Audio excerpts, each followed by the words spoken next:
Hi, welcome back to another review on the Mighty Max Doom Zone series. In 1993 there was the release of the Cyclops. This classic Doom Zone set is known for its giant eye and its torture chamber. It's pretty much up to the player to decide the fate of the Mighty One, whether he survives or whether he ends up being a sacrificial victim for the Cyclops. Anyway, it's filled with a lot of treacherous goodies. Let's revisit this weird classic. Officially called Mighty Max Outwits Cyclops. So what we have here is the head of a Cyclops, a mythical one-eyed monster. It's got that really rough crinkly skin. Color-wise, there's some pretty good work with the dark purple and the shards of green.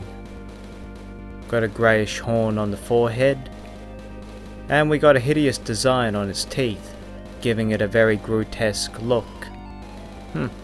This guy never goes to the dentist. Opening procedure.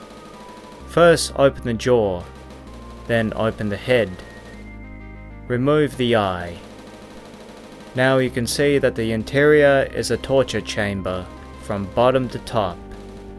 It's never specified what year it's set in. There is a lot of medieval equipment, but for some weird reason there's an electric chair on the top. That didn't come until 1890. Anyway, we got three characters here. We have Max. Our beast for this is the Eye of the Cyclops. His body is destroyed, but the eye lives. It's pretty much a big yellow eyeball, with its arteries used as tentacles. It's made of good flexible rubber. This allows the eye to grab its victims. In a way, it kinda reminds me of the eyeball boss in Altered Beast. Yeah, that thing had pretty big eyes. Then we have his servant, the Torturer. Now the Torturer executes his victims and he feeds them to his master, the Eye.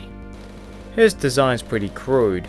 He's mad looking, he's built like an ox, and he wears medieval clothes. He also carries a whip which he uses for lashing people.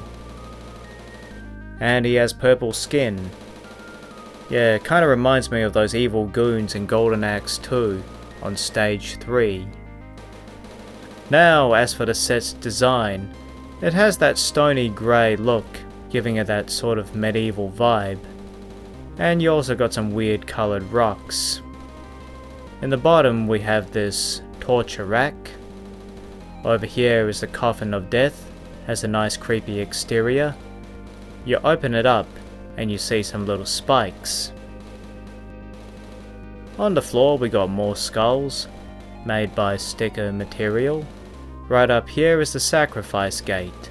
Yeah, the design looks pretty devilish. Now you pull it up, and yeah, you guessed it, more victims. And there's lots and lots of skulls in the background, right over here. And here. Up the staircase we see the guillotine, along with some pots and medieval weaponry. We have a little stone table in the middle. Here's another stone staircase that leads to the top.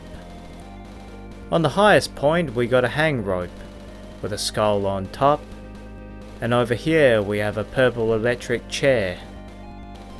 There are some pretty cool details with the metallic gears. Overall, the craftsmanship of this torture chamber is nothing short of spectacular. The designers did a great job. Now, as for its official comic strip, it moves at breakneck speed. The story begins with Max being teleported into a dungeon and ends up on the electric chair. The Torturer tells Max that he's going to be the victim, and that his master likes his lunch fried. But Max breaks loose and drop kicks the goon. But the bad guy proves too strong and drags Max to the guillotine to chop his head off. Fortunately, Max manages to find a pot to stop the blade. Max runs down the stairs and he encounters the Eye of the Cyclops. The giant eye tries to grab him, but Max avoids it and a lumbering eye gets itself stuck and caught on the gate. The torturer then tries to catch Max with the cage, but he misses. Max goes to the creepy coffin and opens the spiky door.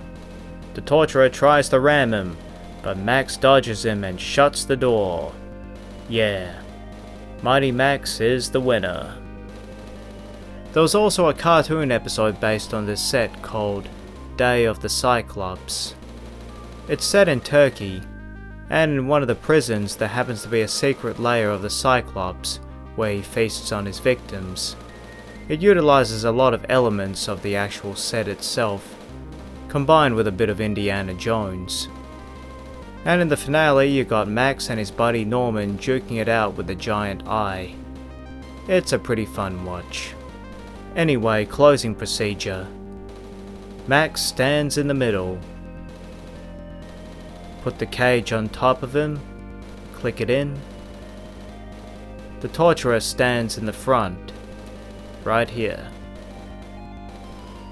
Then you place the eye on top of the cage with its tentacles gone south. Keep your eye on the eye. Close the upper section, then close the jaw. Yeah, the Cyclops is a solid entry to the series, and it really nails the torture theme very well, with its electric chair, its guillotine, its spike coffin, and not to mention utilizing elements of video game classics like Altered Beast and Golden Axe. Yep, this is 90s gold. Anyway, this concludes the review for the Cyclops. Hope you enjoyed it, and I'll see you on the next one.